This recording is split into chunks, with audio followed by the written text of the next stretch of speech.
Ukuthula kaNkulunkulu akube nawe hlobo usalalele umyalezo. Incwadi ekaDaniel isahluko sesithathu ivesi elika-17. Uma kunjalo uNkulunkulu wethu esimkhonzayo unamandla okusikhulula esithandweni somlilo ovuthayo. Yebo, uyakusikhulula esandleni sakho Nkosi. Sibambele nje kuleya ndawana. uNkulunkulu wethu esimkhonzayo unamandla okusikhulula. Le ndaba esifundile isifundisa ukuma okholweni olugxile kuNkulunkulu nemizimo zempilo zingazivumeli ukuba sibe nokholo olugxile kuNkulunkulu. Shadrach, Meshach, Abednego bafika beyizinsizwa noDaniel ezweni laseBhabhiloni lapho babethunjelwe khona. AbaseBhabhiloni benza konke ukubagxinxa laba bafana ukuba benze imikhuba yezwe lakubo, kepha behluleka ukubagxinxa ngezinto zaseBhabhiloni. Amagama abangempela alezi insizwa ngeShebheru, uDaniel, uHananiya, uMishayeli, u-Azariya, onke lamagama aqukethe ubuhle bukaNkulunkulu ophilayo, oNkulunkulu esizwa naye kwisizwe saka-Israyeli. Noma baguqula amagama abo kuphela, kodwa abaguqulwanga kwindlela yokuziphatha ababefundiswe ngayo besuka emakhaya abo. Sizwa ngabo bencenga umgcini wabo ukuthi bangazingcolisi ngokudla kwezwe okwakubekwa phambi kwabo kwisahluko sokuqala. Nebala bakugcina lokho, nomphathi wabo wabalalela esicelweni sabo. Batholakala behlaniphile ngokuphindwe kalishumi kunabo bonke abavume ukugcinwa ngezinto zezwe abathunjelwe kulona. Ngakho-ke sibona ubuqotho bokukholwa nokumethemba uNkulunkulu kwisahluko sokuqala. Okwesibili, kwisahluko sesibili, uMinkosi iphupha. Abanolwazi lokuchaza amaphupho behluleka, kodwa kwasekubiza uDaniel ngoba kuthiwa wayenomoya kaNkulunkulu ophezu konke. Waye uDaniel wayokhuleka enxuse abahlobo bakhe ukuthi bamkhulekise ukuze uNkulunkulu aphenye lokho okubonwe inkosi embonweni wayilele. Ingakho lithi izwi lenkosi kwiZaga 3:5, themba kusimakade ngayo yonke inhliziyo yakho, ungenciki kwakho ukuqonda. Benze njalo bakhuleka. Daniel eselichazile iphupho elabonwa inkosi elinekelwa uNkulunkulu, wabuye wazoyichazela inkosi ukuthi uboneni elele, kusho ukuthini akubonile. Daniel 2:48-49. Esahlukweni sesithathu sizwa ngalezi insizwa sezihlonishiwe zanikwa nemisebenzi emikhulu esizweni sonke saseBhabhiloni. Lezi insizwa noma zayihlonishwa, zayikhothanyelwa ngenxa yomsebenzi esezinikwe yona yinkosi yesizwe, kodwa abayekanga ukukhonza uNkulunkulu ophilayo. Abadungwanga indlela yokukhothanyelwa kwabo kwabenza bancishelwa ukukholwa, kodwa kunalokho bakhonza uNkulunkulu ngokwethembeka. Nakulesi sahluko-ke sekumiswa kumthetho wokuba-ke bonke abangayikukhuleka phambi kwesithombe esakhiwe inkosi Nebukadneza bayothathwa-ke bafakwe esithandweni somlilo. Makhalidekhe nogogu nayo yonke imicimbi eshaywayo abakhothame, kodwa lezi insizwa zikhothamanga. Yini ebenza laba bantu bobane bakhulumela wamazwi athi uNkulunkulu wethu esimkhonzayo unamandla? Yini eyenza lokho? Ukuthi owethu uNkulunkulu akanawo amandla ngenxa ye-power of associate. uNkulunkulu amandla akhe awanjengawethu. Thina siba namandla because of the power of association, ukuthi uhlangene nobani, abanani, abaziwa ngani, abanamaphi amandla. Besubonakala engathi uphumelele, amandla akhe besebonakala ngenxa yabantu osondelene nabo abahloniphekile ngokwamandla. uNkulunkulu eyedwa ukhuluma kuye, akukhuluma kuye besiziso lethu lemvelo. Thina sidalile bese sikwazi ukukhomba ukuthi uNkulunkulu udalile intaba, wadala ulwandle, wadala imfula, nakho konke nathi sidalwe nguye. Ngakho okwethu ukwenza uncike ekubantu esisondelene nabo kuma-programs ethu, kodwa uNkulunkulu wonke ama-programs akhe owakhuluma kuye, esewakhulume kuye abeseyabonwa izizwe ngezizwe Ngakho kwesibili, amandla kaNkulunkulu awafani nawethu. Awethu amandla ncike ekutheni ngidlile yini, ngaphumula ngokwanele yini. Ngakho uNkulunkulu wethu akaphelelwa ngamandla. Nguye athi obhala kahle, uyamupho yethileyo amandla. Yebo, usipha ngisho izikhwepha, sihamba size singakhathali ngenxa yokuthi uNkulunkulu siphila amandla. Owethu uNkulunkulu yena owumuphi wamandla, akadingi ukulala, akadingi ukuba alekelelwe, wenza ngangokuthanda kwakhe ey'ndaweni zonke. uNkulunkulu ongadingi ukuthi azadle ukuze abe namandla. uNkulunkulu ongancikile ekusebenziseni izandla ukuze kubonakale akwenzayo, uveza ubuhlakanipha nobuqhawe bakhe. Thina sincike ezandleni zethu ukuba sikwazi ukwenza ini, ibonwe, inconywe noma ingangconywa, kodwa uNkulunkulu yenu amandla akhe asekukhulumeni kwakhe. Yikho-ke lezi insizwa zizothi uNkulunkulu wethu esimkhonzayo unamandla. Leya ndawana nje ukuthi uNkulunkulu esimkhonzayo unamandla kukhomba ukuthi onkulunkulu baseBhabhiloni nalo kuthiwa akhothanywe kuye akanawo amandla okuba angabaphoqelela ukwenza okuthile ngaphandle kaNkulunkulu osezulwini. Ngakho kuhle ukuthobela uNkulunkulu ophilayo kunokuthobela onkulunkulu ababunjiweyo. Yini eyenza lezi insizwa nengenza umuntu akhulumela wamazwi athi uNkulunkulu wethu esimkhonzayo unamandla, ngoba bakukhuluma basekuthunjweni. Into eyenza bakhulume ngaleyo ndlela noma besekuthunjweni, verse 1 to verse 7, iphuzu lokuqala, ukuzazi ukuthi uhlukile mawukhonza uNkulunkulu ophilayo. Bazazi ukuthi bahlukile. Umlilo babe baselwe wona awuchazanga ukuthi bangabe besaqhubeka bamkhonza uNkulunkulu ngokweqiniso, ngoba uNkulunkulu wayethembeke kubo noma umlilo ungakabaswa. Ngakho noma umlilo usubasiwa kubaguqulanga ukuthi bangamethemba uNkulunkulu. Wonke umlilo owokhelelwa wona, umlilo wokuqala abazokhelele wona yilowo ochaza iphupho likaNebukadneza, kanti sekufaka inzondo kwabathile. Kufaka naye ulokhuzana uNebukadneza afuna ukuveza amandla akhe ukuthi akanakhothama uNkulunkulu kaDaniel angamazi. Wayesethi akhothanywe kuwe, wenza lesi stage asakhile.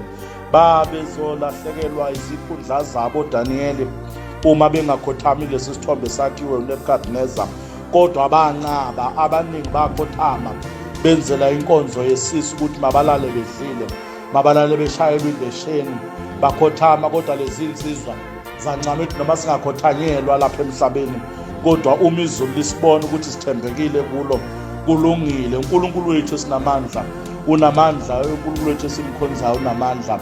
Verse 6, ngokungavumi ukwenza isiyalelo senkosi baqoma ukufa. Ngakho-ke lithi izwi lenkosi kuMshumayeli 9 verse 4, ohlangene nabo bonke abaphilayo kukhona ithemba kuye, ngokuba inje ephilayo ingcono kunengonyama efile.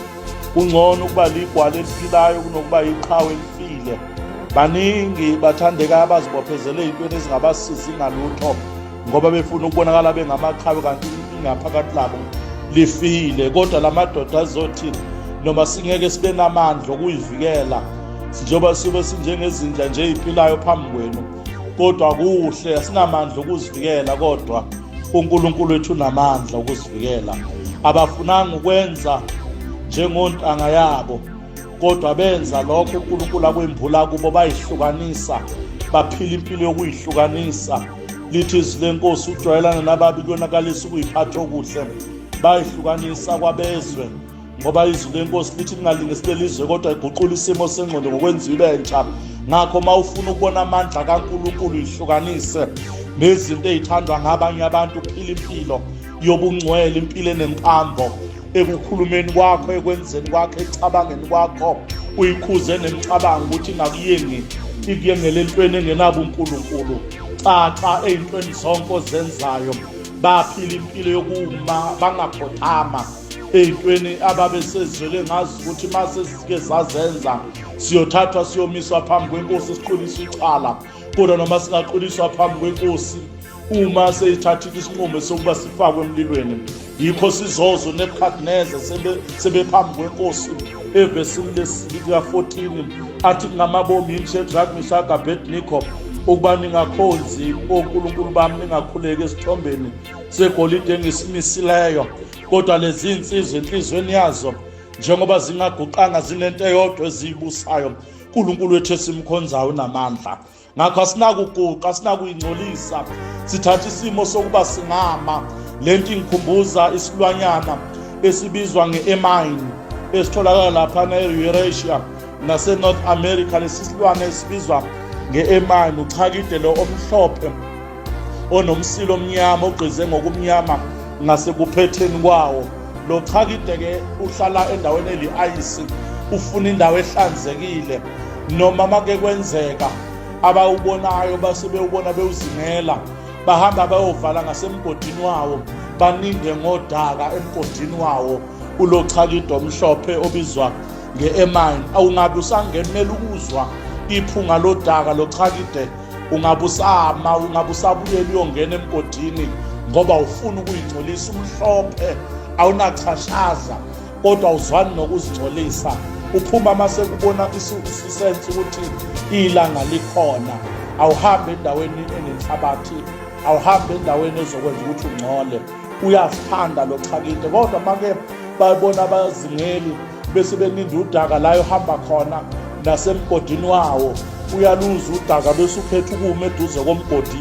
Ungabe usangena emgodini uze uzoficwa izinja uma eduze komgodi wawo ungangenanga ukuba uzingcolise. Ngakho no Shadrach no Meshach engathi bafana nalo chakide obizwa nge-emine, ukuthi angeke siyongena endaweni esesiyibona ukuthi izosingcolisa.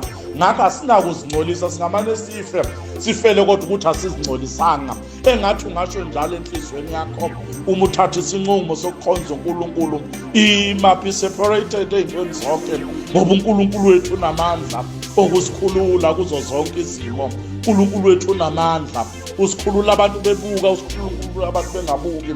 Okwesibili engifisa ukukhuluma ngakho uverse 8 to 18, zibophezele kwisinqumo osusithathile. Verse 8 to 12, ungaguqulwa yinhlolo zabantu ngoba babasola abantu, bangagcina ngokubasola base beyobampimpa enkosini. Kodwa noma sebebampimpile enkosini, lezi insizwa ayijikanga entweni ezabe zizwa ngaphakathi. uNkulunkulu wethu esimkhonzayo unamandla okusikhulula. Verse 13 to 14, noma ungaxinwa ngizimo nemibuzo, ungajiki. Bayitshela inkosi bathi uNkulunkulu wethu esimkhonzayo unamandla okusikhulula, futhi uma engasikhululanga makwazeke Nkosi Nebukadneza asiyukuguqa kodwa phambi kwesithombe sakho usibazileyo. Sinakuguqa ey'ntweni ezingenamandla, asinakuguqa phambi koNkulunkulu onezandla kodwa ongakwazi ukubamba lutho. Asinakuguqa phambi kaNkulunkulu onezindlebe kodwa ongezwa lutho. Asinakuguqa phambi kaNkulunkulu onamehlo kodwa ongaboni lutho. Asinakuguqa phambi kaNkulunkulu onomlomo kodwa ongasho lutho, ngoba wethu uNkulunkulu unamandla okwenza konke nokungaphezu kuba umuntu angakulindela. Verse 15 to 18, ungakwamukeli ukusatshiswa. Bathi besatshiswa base beyaphendula bathi uNkulunkulu wethu unamandla. Leso simo esikusabisayo ungasesabi, ngoba uNkulunkulu wethu unamandla okusikhulula, unamandla okusikhulula. Athi umpostoli Pawuli kwabaseFilipi oqala verse 21, ngokuba kimina ukuphila kunguKristu, ukufa kuyinzuzo. uNkulunkulu wethu esimkhonzayo unamandla, uNkulunkulu wethu esimkhonzayo unamandla okusikhulula. Okwesithathu engifuna ukuthi ukubambe kulo myalezo, verse 19 to 30. Okwesithathu, uNkulunkulu wethu akahlulwa izimo ezehlula thina. Sikubona kuphi lokhu?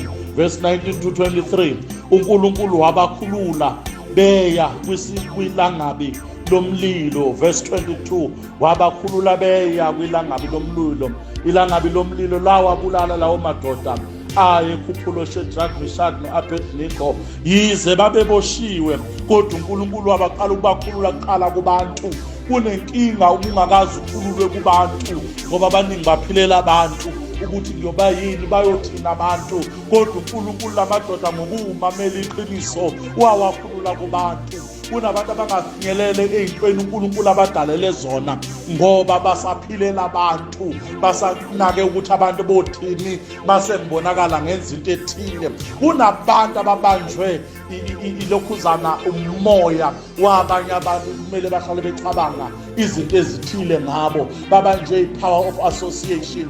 Ngakho ungabanjwa ngabantu noma abantu ungabenzelana basoze babonga ngendlela obenzele ngayo. Abantu bohlale benento yokusho, okubalekile yenza lento ezokwenza ube nobuthongo mawusuyenzile. Ungajabulisi abantu kakhulu ngempilo yakho nangekusasa lakho. Okokuqala abakhululwa kuwo verse 22, lezi insizwa uNkulunkulu wawaveza amandla wokuthi laba abagxuba beliphelezela benisemlilweni nginikhulula kubona.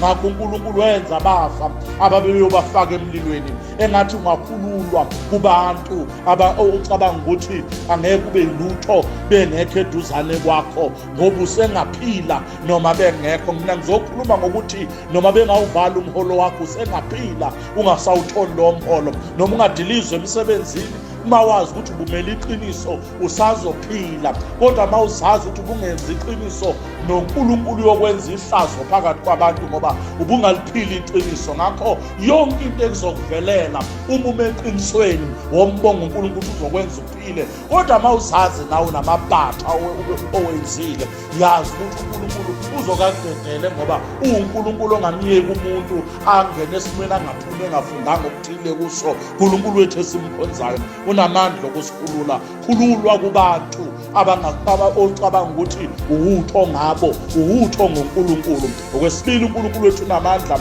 okusikhulula verse 24 to 25. uNkulunkulu wabakhulula phakathi emlilweni. uNkulunkulu uyavuma singene emlilweni. uNkulunkulu wabakhulula besayiswa emlilweni, wabakhulula sebephakathi emlilweni. Lo uNkulunkulu wethu bathi bengena emlilweni bangena beholwa uNkulunkulu. Wabonakala ngowesine kwathi intambo ebezibabophile zasha zaphela zona, kodwa bona baphelanga. Nephunga lomlilo linamathelanga ey'ngubeni ababezembethe, ngoba uNkulunkulu wabakhulula bengakafiki emlilweni, bambeswa. uNkulunkulu wabagalvanizer ngepresence yakhe. Engathi kwisimo obhekene naso ungakhululwa kuyo yonke ingozi, noma ngabe iplothwa abantu, noma ngabe iplothwa ezweni lokomoya. Engathi uNkulunkulu angakugalvanizer, izitha zakho zingakuboni kodwa wena ube namandla okuzibona. Engathi uNkulunkulu angalunguza esimweni sakho njengoba encwadini ka-Exodus akalunguza impi kaFaro kwabamnyama. Empini kaFaro yangabe isambona u-Israyeli, walunguza kwaphuka iy'nqola. Engathi bonke abalandela wena bekulandela kambi, bebamba imihlangano emimbi ngegama lakho, uNkulunkulu angaphula iy'nqola zabo bangafinyeleli kuwe. Uyobona ngamehlo kukuhlaselayo njengokusho kweNkubo 91, kodwa kusoze kwafinyelela kulo. Engathi bonke abahlangana imihlangano emimbi ngegama lakho, uNkulunkulu angayifakaza leyo mhlangano ngoba uNkulunkulu wethu unamandla okusikhulula. Kepha kukho konke lokho siyanqoba nokuqoba ngowasithandayo, usho umpostoli Pawuli kwabaseRoma 8 verse 37. uNkulunkulu wethu esimkhonzayo unamandla okusikhulula. Okwesithathu, uNkulunkulu wethu unamandla okubakhulula, wabakhulula verse 26 to 27. Izwi likaNkulunkulu unamandla okusikhipha emalangobini omlilo. uNkulunkulu wenza kwaNebukadneza oshiya isihlalo sakhe waphikelela. Ngiyamcabanga egijima, ngiyamcabanga eshesha, wamangala isizwe sonke saye kuthandaza ukuthi uphuthumani uNebukadneza esithandweni somlilo uyohlenga lamabutho akade ethe awafake lezi insizwe emlilweni na. Kodwa bathi beyibuka yafika inkosi yema ngasemnyango wesithando somlilo, yabamemeza, yabakhipha. Ngakho engathi bonke abakufaka emlilweni, ngathi bonke abaye bamakabi bamelana nawe, uNkulunkulu angenza kube yibo abaphinde bakhulule, njengoba kwenzeka kuLazaro. John chapter 11 wathi uJesu ligudluzeni itshe, kangagcina ukuthi aligudluze itshe. Wathi kulaba abade beligudluzile itshe, wathi mthukululeni ahambe. uNkulunkulu uzokwenza bona laba bantu akade bengakufuni kube yibona abakukhululayo, ngoba yibo abakubophile. uNkulunkulu uzosebenzisa bona ukuphinde basondelane nawe. Engathi uNkulunkulu angakusebenzisa, engathi uNkulunkulu angakuphakamisa ungabakhohlisa, ungabazonda abantu abakuphathe kabi, ungabaceleli okubi, kodwa ubacelele okuhle, ngoba bonke uNkulunkulu abantu badala ukuthi bafinyelele ekuphendukeni kweqiniso. Baningi abacabanga ukuthi bayakholwa kanti abakholwa, kodwa okwenza okuhle kubantu bonke, ngoba lithe izwi leNkosi, uma senza okuhle kubantu abangasifuni nabangasikhulumi kahle, sithatha amalahle siwabeke phezu kwabo, kodwa ungakwenzeli ukuthi bathole amalahle, okwenzela ukuthi bambulele iqiniso lokuthi awumubi ngale ndlela abacabanga ukuthi umubi ngayo. uNkulunkulu wethu simkhonzayo unamandla okusikhulula. uNkulunkulu wethu simkhonzayo unamandla okusikhulula. Verse 28 to 30, amandla kaNkulunkulu ayasiphakamisa uma simele iqiniso. Verse 30 ithi leli ncwadi iNkosi yabaphakamisa. Lesi simo obhekene naso, lo mlilo obhekene nawo, lezi insolo obhekene nazo, uzophakanyiswa yibona. The very same people abamelene nawe zophakama ngabo. uNkulunkulu abusise okuzwile, ngoba uNkulunkulu wethu unamandla okusikhulula. Umusa weNkosi uJesu Kristu, uthando lwaNkulunkulu Baba, ubudlelwano bomngcwele mabe nawe kubusise. Amen.